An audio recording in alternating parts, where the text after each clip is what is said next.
Hey guys, welcome to the video. Salt here. Today we're going to be going over the melee weapon, the Okina Prime.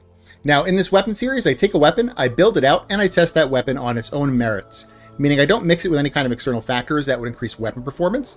That would be things like Warframes using abilities, pets putting statuses on enemies, things like that. I just test the weapon built out by itself, and I let the viewer make their own intelligent conclusion about adding those external things. Now the only difference is when I do a melee build, I do use one external, and that is a pet putting statuses on things for me. And it's just because melee weapons will almost always use a mod called Condition Overload. And Condition Overload requires you to be priming enemies for you to get the value out of it. And just to remove any kind of human factor to priming, I just have a pet that primes for me on all of the melee test videos. All right. So the Okina Prime was suggested to us by commenter Storm, and actually our clan member in the game as well, Storm. Poor Storm has been waiting for months for this. I got really unlucky getting the two blades, which are weirdly the common pieces. I got the rare and uncommon pieces like first day Protea came out, but the blades were so ridiculously like hard, or I was just like completely unlucky in getting. I actually had to finally purchase them. So I finally went on the market and I gave in and I got them because I felt bad that Storm was waiting for so long. So they were only 5 plat each. So like I probably was farming them for, I probably have about like 12 hours into farming them, and I had not even gotten a single blade. So, and you need to get 2, of course. So I finally bit the bullet and I purchased them today. So we have them finally. So we have the top commenter of the last video, Nostra Papas, and the first commenter of the last video, Hollow Live Lover 01. All right, let's get into the Okina Prime here. I want to call it Okina Prime. They're like 2 little daggers, super nice looking weapons. Something also that I want to mention, and I don't know if this is leaked information or maybe they did mention it and it wasn't technically leaked, but I had information a few months ago that this weapon, as well as 4 other ranged weapons, are going to be the new Incarnans coming to the game. So I don't know when that's going to happen exactly, but supposedly this is one of the new Incarnans that will be there. Which would be pretty cool. You know, if it is one of the Incarnans, we'll probably have to redo the video for the Incarnan mode. But, yeah, that's kind of cool. Okay, let's go into the build here. I want to go over interesting things about the Okina Prime first. Let me get my little page here. There's not a lot of them. So, when you're holding the Okina Prime, you're going to get a 5% movement speed boost when you're holding it. So, you can't just have it equipped. You actually have to, like, have it out and holding it. It's going to have higher than average attack speed, which is really cool. That lets us open, that opens us up to using Gladiator Vice instead of Berserker Fury. So most weapons will use Berserker Fury because attack speed is really powerful. And you could technically still use Berserker Fury on the Okina. But when the weapon already has good attack speed, it makes the option for Gladiator Vice easier. So like it's an easier option to pick Gladiator Vice now because the weapon's even quicker than it normally is. Compared to most weapons. But it's going to have a much lower range than other melee weapons. Much lower range. If you look here, the range is 1.7. So I'm actually going to go over all of these mods. And then once we go over these mods, we need to find an area to put primed reach on. Because of this really poor range, you really want to use primed reach, unfortunately. Just because you're going to be hurting otherwise. I really try not to use primed reach unless the weapon has like a 2.5, like under a 2.5-ish range. Then I'll use primed reach, and this is much lower than 2.5. So, okay. I think that's pretty much it for all the unique things. Let's go over the mods now. So we have Voltaic Strike for the 6060 Electric. I'm going to skip ahead to the Arcane, and that's going to explain why we have Voltaic Strike on here. So for the Arcane, we're using Melee Influence. Melee Influence, on an electric status, we have a 20% chance for elemental melee status effects to apply to enemies within 20 meters for 18 seconds. So it spreads electric around. It doesn't seem very powerful, But if you actually do side-by-side testing, like if you do a run with melee influence, then you do a run with like maybe another mod like exposure or something, melee influence almost always beats out like all the other arcanes. It's very, very powerful. And it's because you're getting a lot of background damage and background killing that you're not even aware of. You know, things to the side of you are dying, things behind you are dying from melee influence. So it is very, very powerful, even though sometimes it doesn't seem like it is. Okay, so that's why we're using Voltaic Strike, is because we need to have electric to activate melee influence. Sacrificial Steel is going to give us 220% crit chance, and a little bit of a niche effect where we get some more damage to sentience. Organ Shatter is going to give us 90% critical damage. This weapon does have slightly above average crit damage multiplier, so you get more out of any kind of percent crit damage mod than you would a normal weapon. Gladiator Might is going to give us 60% critical damage and 120% critical chance. Condition Overload is going to give us 80% melee damage per status type affecting the target. We're going to be using our Dirija melee primer. I did a video on Dirija probably like 4-ish months ago at this point. I probably should like do an updated video, but it's still about the same, and the build for it is still about the same. Our Dirija can apply 6 to 8 statuses on enemies consistently. Like almost every single dude you're whacking is 6 to 8 statuses. So you get a lot of value out of Condition Overload. And you don't have to do any of that priming for yourself. He just sits over your shoulder doing all the priming that you need, really. Gladiator Vice, this is usually the slot where we put Berserker Fury. Most weapons kind of want Berserker Fury. They need a bit more attack speed than normal because they're kind of slow. But the Okina is a little bit faster than normal, and so I feel like with the Okina you can get away with using Gladiator Vice. There's still an option. You could still use Berserker Fury, but Gladiator Vice is 30% attack speed and 120% crit chance. Berserker Fury is 70% attack speed. So make that decision for yourself. Maybe you do want the 70% attack speed instead of the 30%, but just remember with Gladiator Vice, it's not just 30% attack speed, it's 30% attack speed and 120% critical chance. When you're at max combo, of course, we're always going to be at max combo because this is going to be for a melee build. Blood Rush is a 480% crit chance buff at max combo, of course. And Weeping Wounds is a 480% status chance buff at max combo, of course. All right. In the stance slot, we're going to go with Spinning Needle. Now, you have to like the stance you're using. So I would suggest that you try out all 3 stances: Spinning Needle, Gnashing Papaya. Let me switch to the stances here so you can see here. So Spinning Needle, Gnashing Papaya, and Sinking Talon. And I will show off all 3 of these stances. I'll have timestamps, so if you don't want to see the stances, that's fine. You can always skip them. But I will be showing off all 3 stances, and I'll go over them. Sinking Talon is kind of the loser out of all 3 of them. It has, like, really bad multipliers. Like, bad multipliers is in, like, 0. There's, like, no multipliers on 3 of the 4 main ways you use the weapon.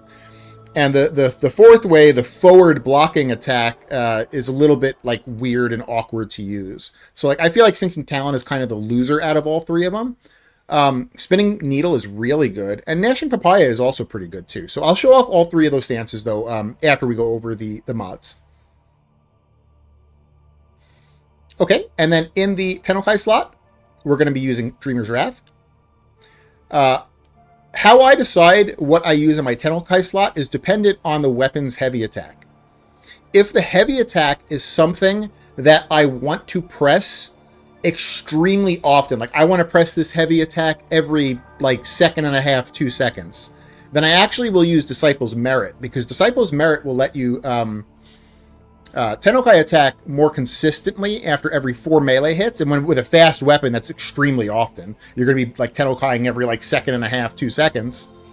But that's for a weapon that has a heavy attack that I really want to do that on. Like it has to be a heavy attack that feels good when I press it. This heavy attack is good.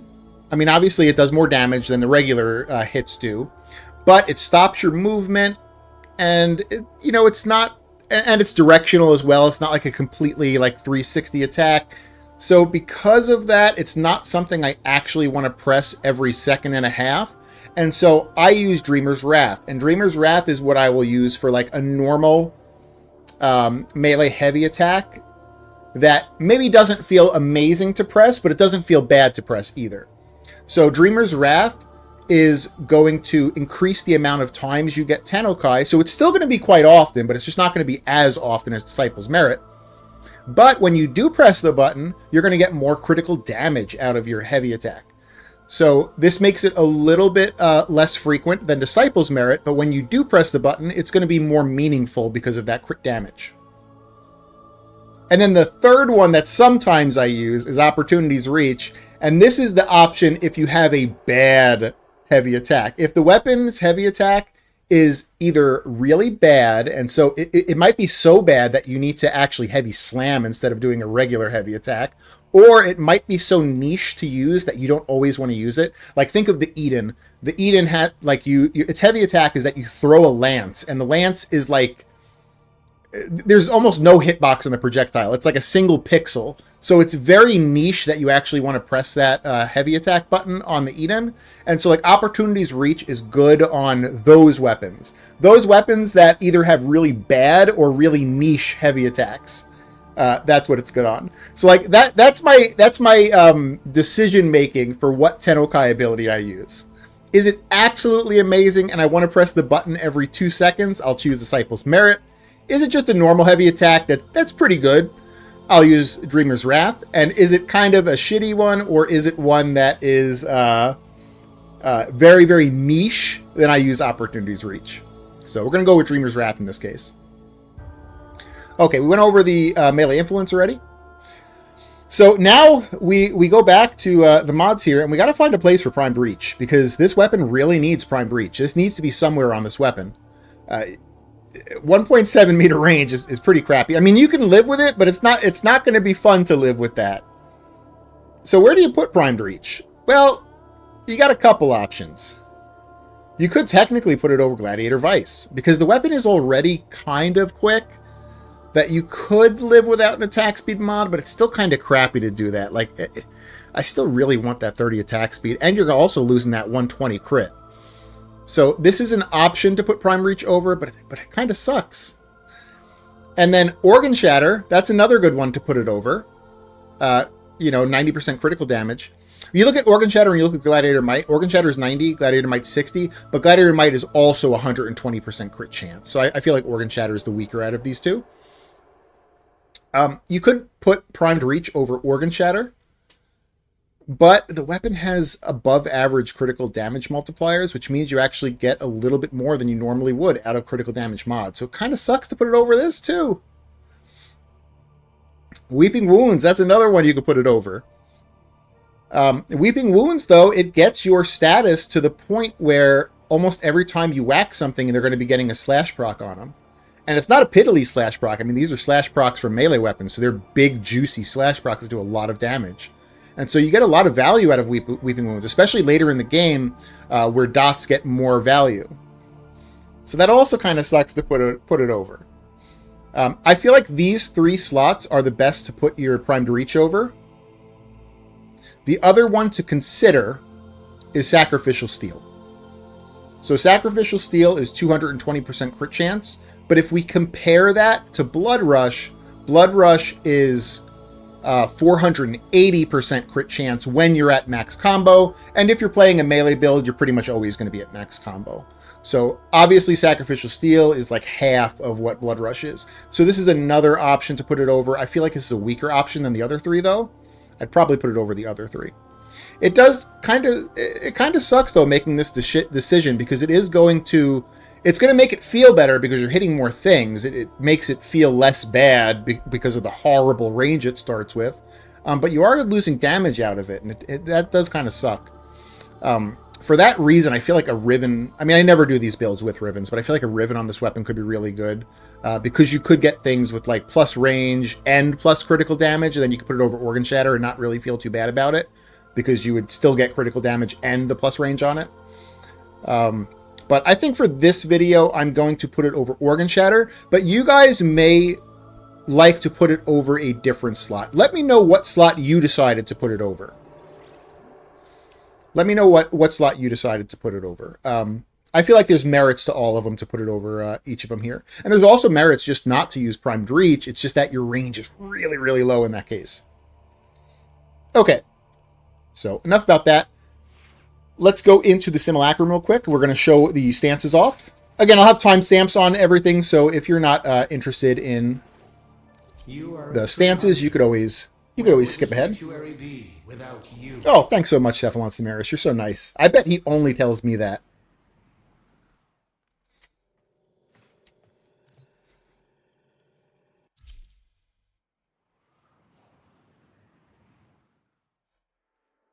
All right, so the first one we're going to show is Spinning Needle. I'm pretty sure that's what I have on the weapon here. Let me just double check.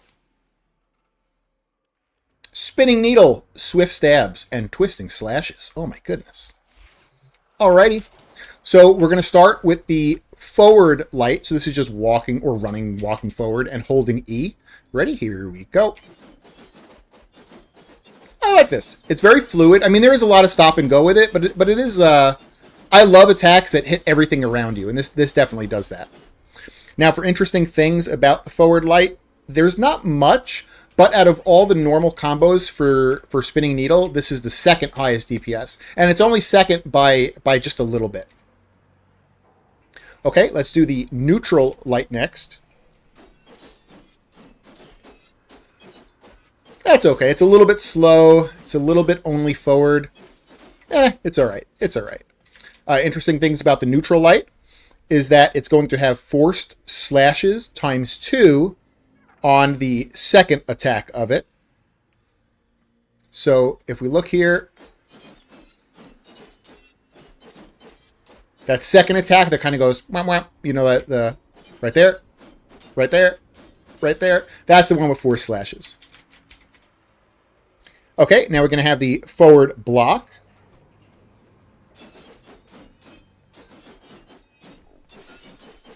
That's kind of cool. It's cool for movement. I probably wouldn't spam this one, but I might mix it in with one of the light combos. The forward block is going to have forced impact procs times 2 on the first attack, and forced slash and a forced slash proc on the second attack of the combo. So forced impact times 2 on the first, and forced slash on the second. So yeah. All right, and then we have the neutral block, which is going to be this one here. It's just a little kick. This one weirdly has the most DPS out of all of the previous 3 that we went over. But I don't think I would actually spam this one. This would be pretty crappy to spam in a mission. You don't really have any movement with this. This also kind of has it ragdolls enemies. That's another unique thing about this one, is that you could ragdoll an enemy. So you could do like a Spartan kick and just fly him, you know, fling him across. So that's Spinning Needle there. Let's put on Gnashing Papaya next. Oh, it's because we have Reach. Okay, we'll take off Reach for now. Gnashing Papaya. All right, we're going to do the forward light. Here we go.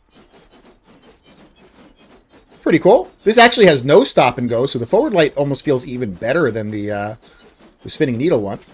Now, interesting things about the forward light on this one is not really much. There's not really anything interesting. There's no forced procs or anything like that. And it's not the highest DPS out of all of the combos for this stance.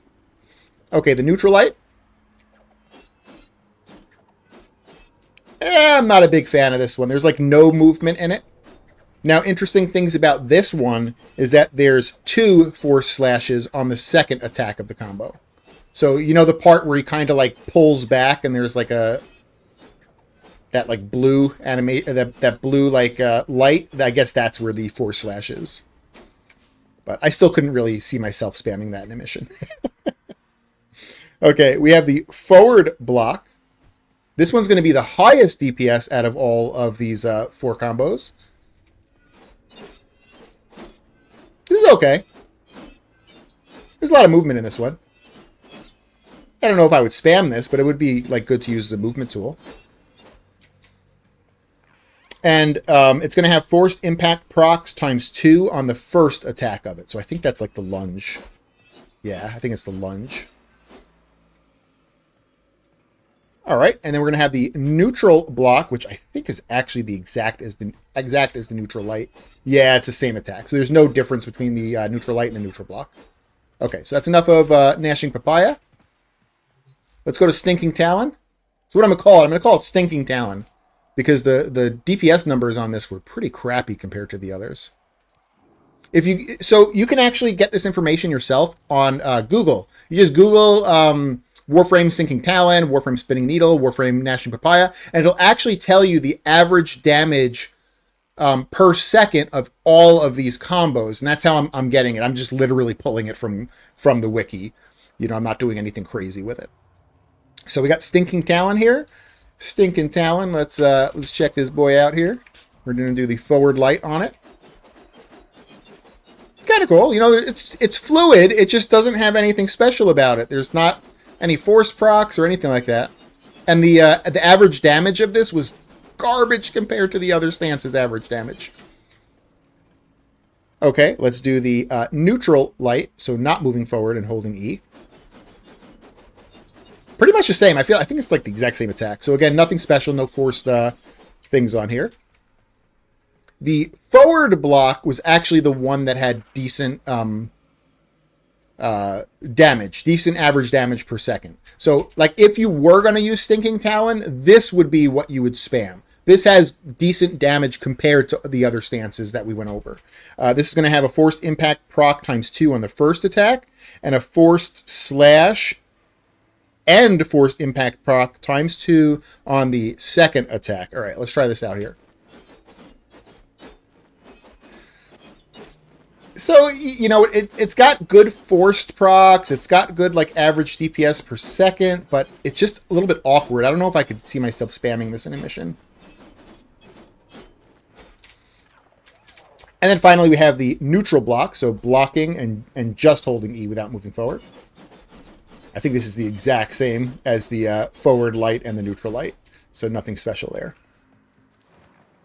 So out of all three of those, Gnashing Papaya was pretty cool, but I think I like Spinning Needle the most. And the cool thing with Spinning Needle is that the weapon starts with the polarity that is correct for Spinning Needle. So you actually have to go out of your way to forma into worse stances. So Spinning Needle is the way to go. Let me put on my reach before I forget to do that for the video. Let's get out of here. Let's go to Orbiter, and we'll start the gameplay off.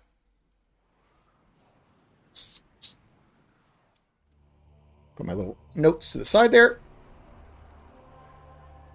I don't know if I said this already. So before we start, because I don't mix this with any externals, except for a pet that primes for me for melee weapons, I just do this on a big dumb Inaros with no Archon shards that increase weapon performance, and no mods or arcanes on the Inaros that increase weapon performance.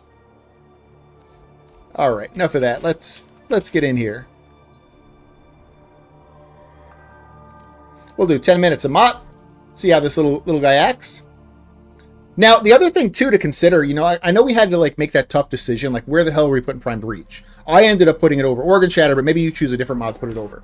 But when the Incarnate mode comes out on this thing, maybe that'll help us, too, right? Like, maybe it'll have an evolution that, that gives it more range. Like, that would be amazing. That way we don't have to use Primed Reach. We can go back to using the other ones. Or it'll give us the stats for one of the ones that we're replacing for Primed Reach. One or the other.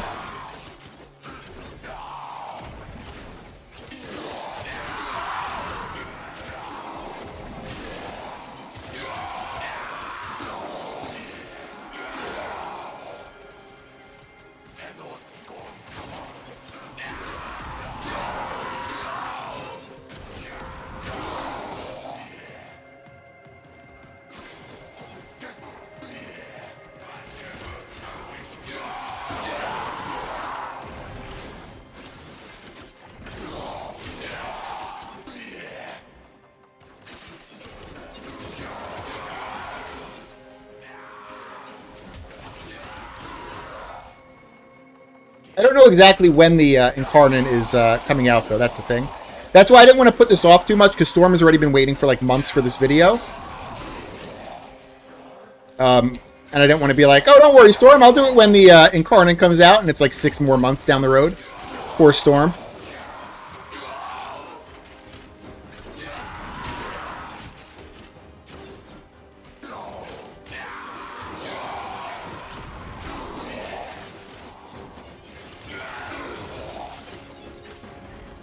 Oh, got knocked down.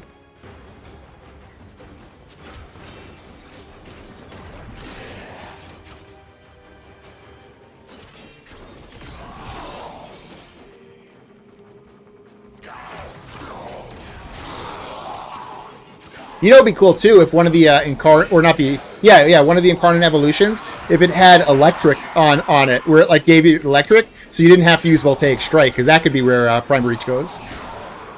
That'd be cool. I don't know. I'm just speculating. I'm speculating.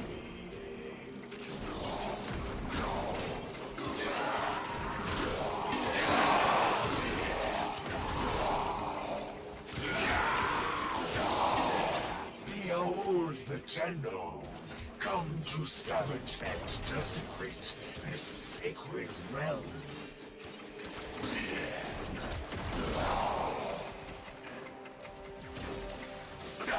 Tenno use the keys, but they are mere trespassers. Only I, Vor, know the true power of the void.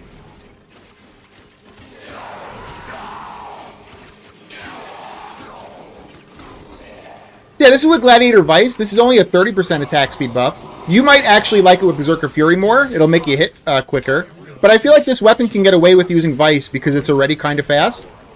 So like this weapon with Vice hits almost the same attack speed as other weapons do with Berserker Fury. And that's why I think that you could just bank on an extra 120% crit chance. Or you can fully lean into the attack speed if you want and just go Berserker Fury for even more attack speed. So really up to you. You could pick either way. I like the Vice on this myself, but you might want to just completely lean into that attack speed. Let it be known, if the Tenno wants true salvation, they will lay down their arms and wait for the baptism of my Janus Key.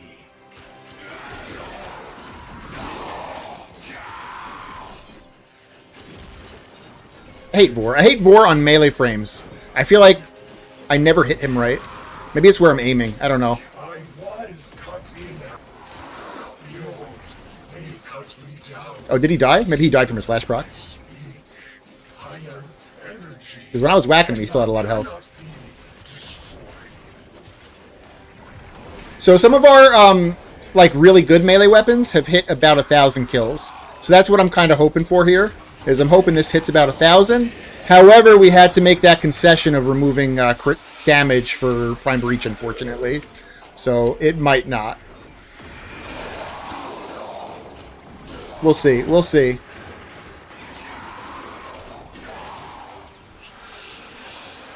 Some of the weaker melee weapons... Oh, I just wasted my heavy right there. That means I have to ramp back up to max combo again. Doesn't take too long, but I do that sometimes. I have bad reflexes on my Tennokai. I'll press it too late and I'll waste my whole heavy combo. Or waste my whole combo.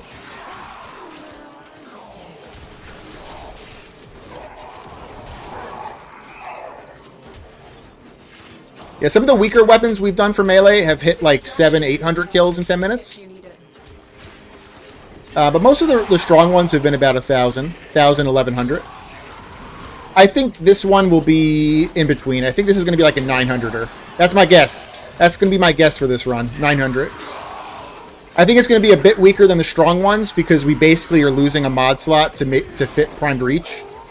And so we're doing technically a little bit less damage. But it's still a good weapon. I mean, it's still a powerful weapon other than that, other than us basically losing a mod slot.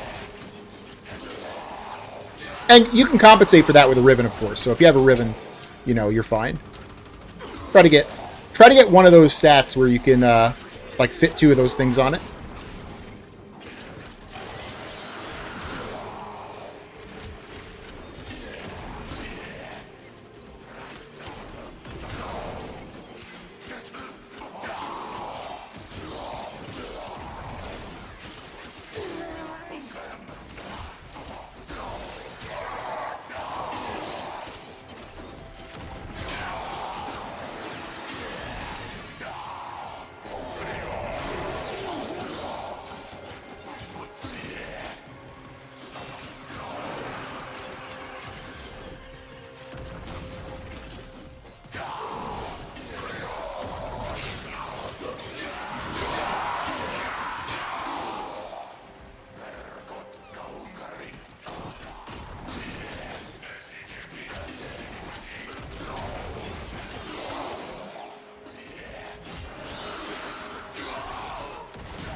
So tomorrow we're going to be doing a Ember build. So I'm excited for that. I'm excited for Ember.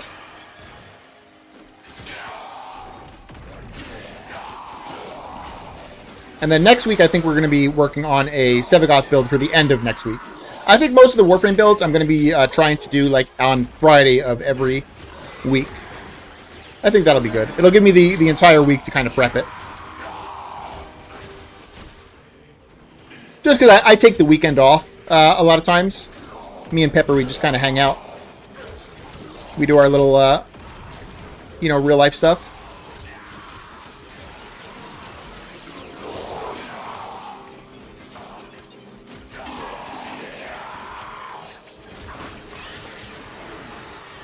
I got a bunch of lumber at Lowe's today. I'm going to be building some like little Halloween cutout decorations for Pepper and her friends to decorate. They wanted me to do that for them.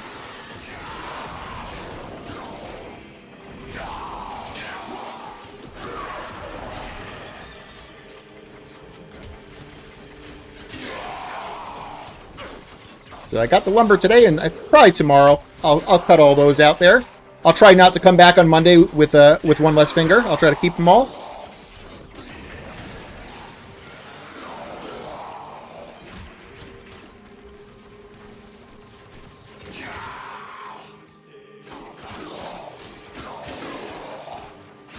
You know, I do a lot of carpentry, but I still have not gotten a table saw, and it's because I'm trying to increase the longevity of my fingers. I feel like the longer I can go without using a table saw, the longer I can go without losing a finger.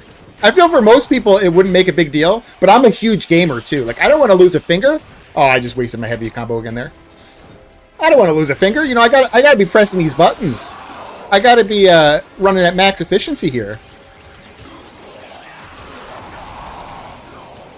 You know, old Cletus, who comes home from work and drinks a beer and just sits there watching the football game, it don't matter if he's losing a finger. But me, I mean, who's going to take out all these corrupted dudes?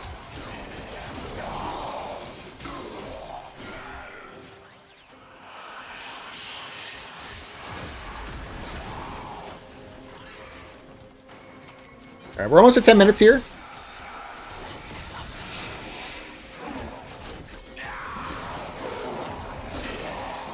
Come on, let's get our kill numbers up.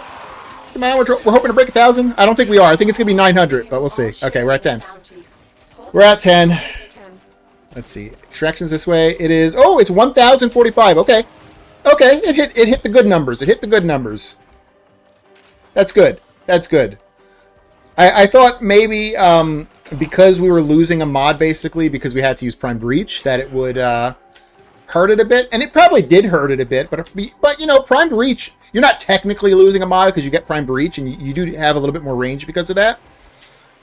So yeah, I mean, it's still did pretty good. 1,045. That's nice. That's nice. And when the Incarnate comes out, if any of those evolution tiers can make up for that, maybe there's one with range, maybe there's one with crit damage, maybe there's one with attack speed, like one of those mod slots that we would put Prime Breach over, or just make up for Prime Breach itself. Like, this weapon will be really, really powerful then. Plus, whatever the hell the Incarnate effect is. Who knows? Maybe you'll start, like, shooting fireballs out of your butt cheeks with the Incarnate effect. You never know. They do weird stuff. So, yeah, that was the Okina Prime. If you guys liked the video, consider giving it a like. If you haven't subbed yet, consider subbing or tell me what I can do to earn your sub. And I hope you guys have an amazing day. All right.